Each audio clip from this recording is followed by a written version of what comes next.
Nah, jadi kita bahas Roma pasal 14 ayat 13 sampai 15 sampai pasal 15 ayat 7. Dalam bagian firman Tuhan ini, Rasul Paulus memberikan prinsip-prinsip bijaksana bagaimana menangani relasi di antara manusia yang begitu delicate, luar biasa, sehingga seperti barang pecah belah. Please handle with care, karena kalau sudah pecah, sulit untuk diperbaiki.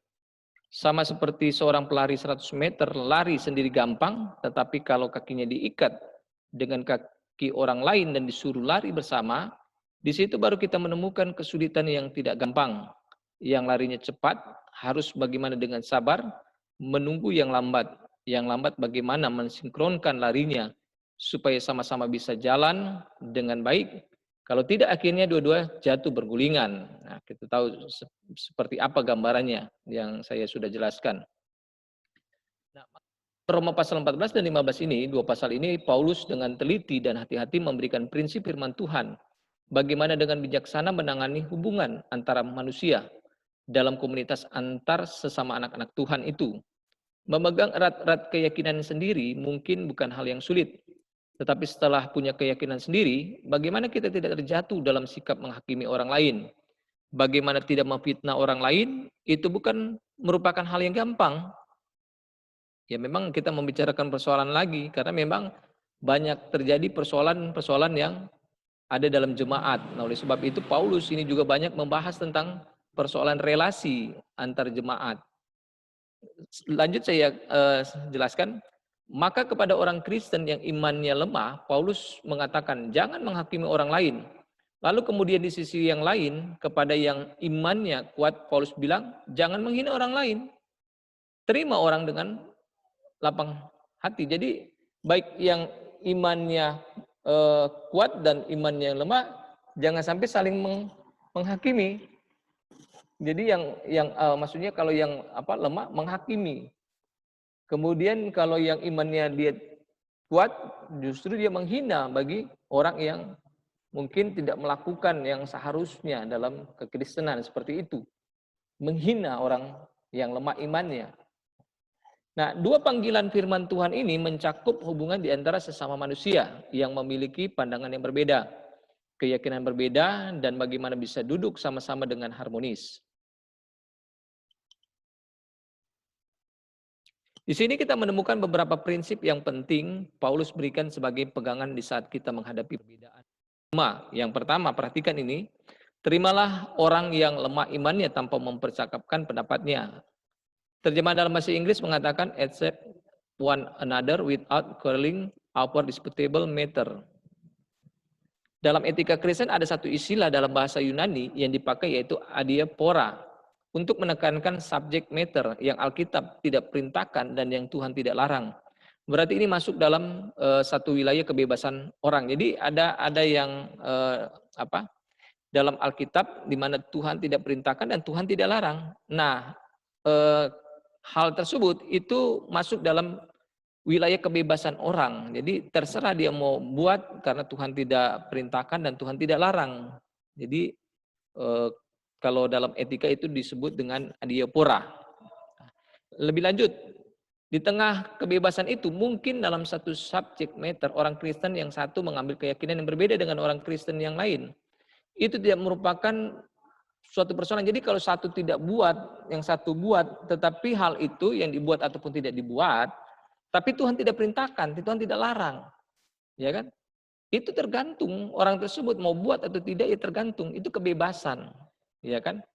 Karena Tuhan tidak larang, ya kan? Dia mau buat dia mau berpuasa 40 hari, 40 malam, itu hak dia mau lakukan itu. Tapi lakukan itu untuk Tuhan. Tapi kalau ada orang yang tidak melakukan doa seumpama 40 hari bermalam, itu juga haknya dia, tidak mengapa. Itu urusan pribadi dengan Tuhan. Dia mau melakukan sesuatu tapi bukan hanya untuk kepentingan diri sendiri. Nah, itu juga menjadi persoalan. Tapi untuk kepentingan Tuhan juga. Nah, tapi intinya di sini adalah kalau dia mau lakukan hal tersebut, ya lakukan, silakan, tidak menjadi persoalan. Jangan nanti kalau ada orang yang tidak melakukan sebagaimana yang dilakukan, kemudian dia mempersoalkan orang itu yang menjadi persoalan. Karena itu masuk dalam wilayah kebebasan manusia. Nah, di dalam Roma pasal 14, Paulus mengangkat 3 hal yang masuk wilayah disputable matter, yaitu soal makan daging, soal superstitious terhadap hari-hari tertentu, dan soal minum wine, anggur. Tidak 3 hal ini bisa kita simpulkan Paulus bicara dalam konteks bagaimana sikap orang Kristen berkaitan dengan soal tradisi dan kebudayaan. Yang jadi problem adalah karena hal-hal itu sudah menjadi tradisi dan kebudayaan tertentu yang berjalan terus, seringkali kita tidak lagi sadar itu bisa dikaitkan dengan iman kepercayaan. Maka bagaimana mengambil pilihan dalam persoalan budaya? Perhatikan ini. Budaya itu memiliki 3 aspek. Yang pertama, di dalam budaya ada aspek tata krama. Jadi dalam budaya itu ada hal yang menyangkut tata krama. Kemudian budaya itu ada seni. Jadi coba perhatikan di daerah-daerah tertentu. Kan ada kebudayaan. Nah, kebudayaan itu menyangkut seni. Seninya apa? Ada seni tari. Ya kalau orang Minahasa, ada kebudayaan Minahasa yang diekspresikan dengan seni apa? Tarian kebesaran, dan ya mungkin budaya dari daerah lainnya seperti itu. Jadi ada aspek seninya. Dan juga dalam budaya ada aspek kepercayaan dan penyembahan. Jadi ada budaya. Kalau orang Minahasa ada budaya yang menyangkut kepercayaan penyembahan. Mereka melakukan ritual-ritual di daerah-daerah tertentu atau tempat-tempat tertentu. Nah, seperti itu. Nah, perhatikan terkait dengan 3 aspek kebudayaan tersebut. Nah, kita tidak mungkin lepas dari kebudayaan karena itu adalah jubah kita. Waktu kita lahir kita sudah melekat dengan kebudayaan itu, ya kan? Ya, sebagaimana saya lahir di daerah tertentu, walaupun daerah itu bukan merupakan daerah daripada orang tua saya, asal orang tua saya, tapi karena saya lahir dan dibesarkan di situ, ya secara otomatis itu melekat kebudayaan daerah itu terhadap diri saya, seperti itu. Nah, makanya warna kulit, tradisi kebiasaan, tata krama, kesopanan dan sebagainya, itu aspek yang ada dalam kebudayaan. Sebagai orang Kristen, bagi saya aspek ketiga ini perlu kita perhatikan, yaitu aspek kepercayaan dan penyembahan. Nah, kita bisa bertemu dengan orang Afrika yang sudah menjadi Kristen. Dia tetap akan hidup sebagai orang Afrika. Jadi, walaupun dia sudah menjadi Kristen, tapi kebudayaannya itu tetap melekat dari dalam dirinya dia itu. Nah, namun kan tadi kita perhatikan dalam budaya ada aspek tata krama, ada aspek seni, dan aspek penyembahan atau kepercayaan dan kepercayaan. Nah, kita bisa bertemu dengan orang Cina yang percaya Tuhan Yesus, dia tetap menjadi orang Cina Kristen, ya kan, yang mempunyai kebudayaan. Tetapi perhatikan dari ketiga kebudayaan itu, kalau kebudayaan dari aspek ketiga menyangkut kepercayaan dan keyakinan dari budaya, dari daerahnya atau sukunya atau bangsanya yang mungkin tidak sesuai dengan firman Tuhan, itu yang nantinya kita akan lihat seperti apa yang harus dilakukan, sikap terhadap hal tersebut. Tapi saya tidak membahas tentang hal tersebut. Nah, di dalam Alkitab sendiri Tuhan memberi prinsip karena melihat pengambilan keputusan itu tidak memiliki level yang sama.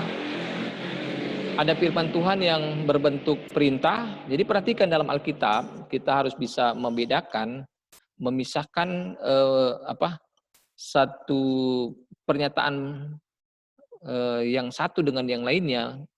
Pernyataan itu bercirikan atau bercirikan atau bercirikan. Tunggu ya, saya pikir dulu. Merupakan hal apa, ya kan? Jadi firman Tuhan itu ada yang merupakan perintah, ada yang merupakan satu larangan, dan ada yang merupakan nasihat, ada yang merupakan pujian. Jadi kita paham, ini pernyataan Tuhan ini perintah. Kalau perintah berarti harus lakukan, ya kan? Begitu ini larang, berarti kalau dilarang jangan lakukan. Kalau perintah lakukan, tapi kalau larangan jangan lakukan. Kita harus bedakan itu. Jangan perintah kita tidak lakukan, tapi larang kita lakukan, ya kan? Itu tuh yang jangan sampai kita salah melakukan sesuatu. Ada yang bentuk nasihat, memberikan nasihat. Ada yang memberikan suatu pujian. Lalu bagaimana mengambil keputusan terhadap hal-hal yang bersifat adiopora yang Alkitab tidak perintahkan dan Alkitab tidak larang kepada kita. Nah, dalam hal ini Paulus sebagai hamba Tuhan hanya bisa memberikan nasihat. Karena Tuhan tidak bilang boleh ini atau tidak boleh ini. Lakukan ini, jangan lakukan ini. Nah, terhadap hal yang seperti itu, Paulus punya sikap, ya kan? Ya, sikapnya Paulus ini ya merupakan satu tindakan yang merupakan dorongan dari Tuhan untuk menyampaikan kepada jemaat yang ada di Roma. Nah, dalam hal ini Paulus memberi nasihat dan anjuran, tetapi tidak memaksakan pendapatnya itu atau nasihatnya itu supaya dijalani. Jadi sekedar nasihat. Mau lakukan ya silakan, kalau tidak lakukan ya tidak masalah. Karena Tuhan tidak melarang dan Tuhan tidak perintahkan. Nah, seperti itu. Nah, jadi sikap Paulus dalam hal ini hanya memberikan nasihat dan anjuran dan tidak bersifat memaksakan, ya kan? Nah, makanya dikatakan hal ini kukatakan kepadamu sebagai kelonggaran, bukan sebagai perintah. Nanti Anda baca di 1 Korintus pasal 7 ayat 6. Nah, dalam etika Kristen ini masuk dalam wilayah kansil.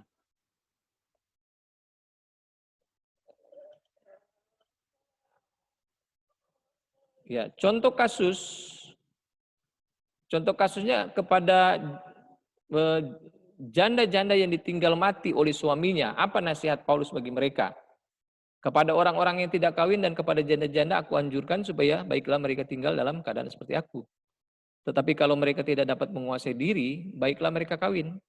Tetapi Paulus tidak minta semua janda untuk menikah, kan tidak memaksa. Memberikan nasihat saja. Kalau ya tidak menguasai diri ya kawin saja, ya kan? Seperti itu. Nah, lebih lanjut dikatakan dijelaskan di sini tidak ada perintah atau larangan, namun sebagai hamba Tuhan dia menasihatkan Anda, terutama yang sudah tua untuk tetap tinggal seperti itu, karena menurut Paulus lebih berbahagia baginya. Tetapi Paulus juga tidak melarang kalau mereka memilih untuk menikah lagi. Ya, kalau mungkin itu menurut orang yang menurut janda yang sudah tua itu ya mungkin kalau menikah ya akan bahagia. Makanya Paulus tidak melarang, tidak memaksa. Hanya memberikan nasihat saja berdasarkan apa yang dia amati, apa yang dilihat bahwa ya kalau sudah janda sudah tua ya lebih enak, lebih bahagia kalau tidak menikah lagi. Jangan nanti tambah beban lagi. Tapi ya itu kan pengamatan Paulus secara manusia. Nanti kembali lagi kepada pribadi dia juga dengan Tuhan. Makanya Paulus hanya memberikan nasihat. Paulus memahami hal itu. Memahami hal itu, tidak memaksakan. Oh harus ini, harus itu. Tidak memaksakan. Paulus tahu. Paulus memberikan kebebasan. Karena itu bukan menyangkut hal yang bertentangan dengan perintah ataupun juga larangan. Itu menyangkut privasi pribadi daripada orang tersebut. Tapi Paulus memberikan pandangan yang bagi Paulus itu adalah hal yang baik. Tapi sekali lagi, kembali lagi kepada diri orang tersebut dan juga pengalamannya dengan Tuhan, seperti itu. Nah, nanti Anda bisa baca di 1 Korintus pasal 7 ayat 39. Nah, lanjut, kalau saudara berada di dalam keputusan terhadap persoalan-persoalan yang diperdebatkan, engkau dan saya silakan kembangkan keyakinan kita sendiri. Jadi masing-masing kembali kepada keyakinan masing-masing. Nantinya masing-masing yang akan mengalami sebagaimana keyakinan masing-masing. Jadi ini menyangkut keyakinan privasi pribadi, ya kan? Hanya orang yang mungkin melihat keadaan atau kondisi, memberikan gambaran, memberikan pandangan terhadap realita, dan mendorong seseorang supaya bisa melakukan hal itu. Tetapi itu bukan hal yang mutlak untuk dapat dilakukan oleh orang lain seperti itu. Itu yang dilakukan oleh Paulus. Paulus mengatakan hendaklah setiap orang benar-benar yakin dalam dirinya sendiri. 3 kali Paulus memakai kata yakin. Jadi kembali lagi kepada dorongan diri, keyakinan diri daripada orang itu. Tapi keyakinan kita harus ya memang harus juga terlatih dengan baik, dengan benar. Jangan juga keyakinan yang artinya keyakinan yang buta tanpa tanpa mempunyai hikmat dari Tuhan. Ya kan? Kan kembali lagi pada dirinya dia sendiri dengan Tuhan, ya kan? Nah, di ayat 14 Paulus mengatakan, aku tahu dan yakin dalam Tuhan Yesus bahwa tidak ada sesuatu yang najis dari dirinya sendiri. Ada orang Kristen yang masih terjebak dalam kebudayaannya yang sangat sulit melepaskan.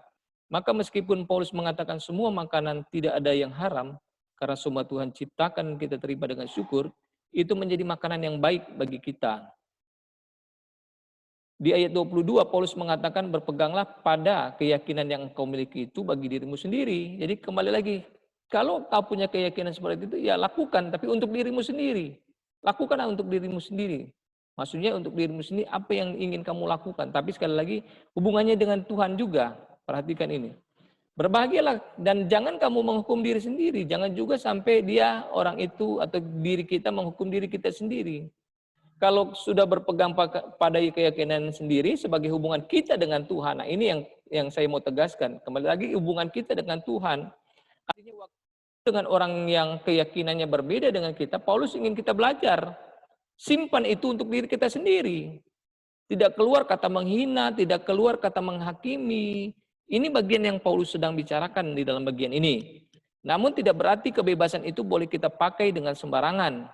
Jadi ini juga harus perhatikan, jangan juga karena kita berpikir bebas. Kita punya kebebasan untuk melakukan sesuatu berdasarkan keyakinan kita. Nah, ini yang harus kita perhatikan, jangan sampai sembarangan. Nah, makanya Paulus bilang, setelah engkau ambil keyakinan itu, jaga baik-baik. Jangan sampai engkau tidak salah dalam mengambil keputusanmu, jangan sampai salah. Jadi bukan didorong oleh rasa bersalah, bukan didorong juga oleh desakan orang lain. Seperti ini. Bukan karena malu dan pressure atau tekanan dari orang lain. Yang Paulus inginkan adalah kita ambil hal itu dengan keyakinan kita sendiri. Sesudah itu Paulus bilang berbahagialah dengan keputusan kita ambil. Jadi kalau kita sudah memutuskan berdasarkan keyakinan kita, ya kan, kita harus berbahagia. Jangan sampai kita sudah mengambil keputusan tapi masih merasa sesuatu yang tidak sejahtera seperti itu. Tetapi dalam hal kebebasan itu tetap firman Tuhan memberikan kita dua prinsip penting di dalam menimbang dan memilih sesuatu. Nah, jadi ketika kita ingin memutuskan sesuatu berdasarkan keyakinan kita, kita harus mampu juga menimbang dan memilih sesuatu. Siapa yang berpegang pada suatu hari tertentu, ia melakukannya untuk Tuhan. Dan siapa makan, ia melakukannya untuk Tuhan.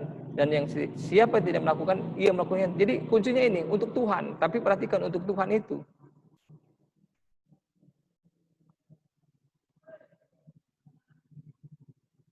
Sebab tidak ada seorang pun di antara kita yang hidup dan mati untuk dirinya sendiri. Kita hidup untuk Tuhan. Dan jika kita mati, kita adalah milik Tuhan. Jadi segala sesuatu itu juga kepada Tuhan. Karena semuanya adalah milik Tuhan. Jadi oleh sebab itu, apa yang kita lakukan juga harus untuk Tuhan. Bukan untuk diri kita sendiri. Berulang kali Paulus menyebut kata for the Lord. Untuk Tuhan. Waktu engkau memutuskan untuk makan, makanlah untuk Tuhan. Waktu engkau memutuskan untuk tidak makan, engkau tidak memakan untuk Tuhan. Keputusan apapun yang engkau ambil, engkau lakukan itu untuk Tuhan. Nah, di sini Paulus memberikan beberapa prinsip. Yang pertama, perhatikan ini. Kita bebas melakukan apa saja sejauh Tuhan tidak perintahkan dan Tuhan tidak larang. Nah, tetapi juga harus memperhatikan bagian yang lain. Tetapi di situ Paulus mengingatkan prinsip kedua, observe. Amati baik-baik. Tanya pada diri sendiri, apa itu berguna? Apa yang kita lakukan? Tuhan tidak larang, Tuhan tidak perintahkan. Kembali pada diri kita. Tapi perhatikan, amati, apakah apa yang kita lakukan itu bermanfaat, berguna? Jangan sampai kita melakukan tetapi hal yang tidak bermanfaat atau berguna. Nah, apakah itu membangun orang lain? Jangan menjadi batu sandungan bagi orang lain. Jadi jangan karena bebas kok ini. Tapi jangan kebebasan yang kita lakukan itu menjadi batu sandungan bagi orang lain. Jangan, aduh kan bebas, saya mau putar lagu kuat-kuat, tapi untuk kesenangan diri sendiri, tapi justru mengganggu orang lain, itu menjadi batu sandungan. Itu yang harus perhatikan. Nah, selanjutnya, apakah itu membangun orang lain? Jangan menjadi batu sandungan bagi orang lain. Apakah setelah sesuatu itu saudara ambil, akhirnya malah menjadi pengikat bagi keputusanmu? Apakah keputusan yang kita ambil itu memuliakan Tuhan? Apakah keputusan yang kita ambil itu mengikuti jejak seperti yang Tuhan Yesus lakukan.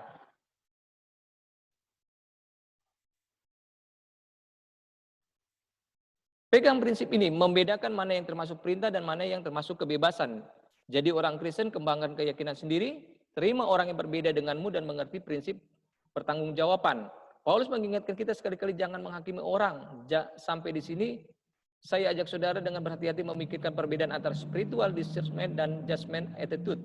Kita sebagai anak Tuhan dipanggil untuk melakukan spiritual discernment, kemampuan rohani membedakan mana yang benar, mana yang salah, tetapi kita tidak boleh memiliki judgment attitude, sikap yang menghakimi.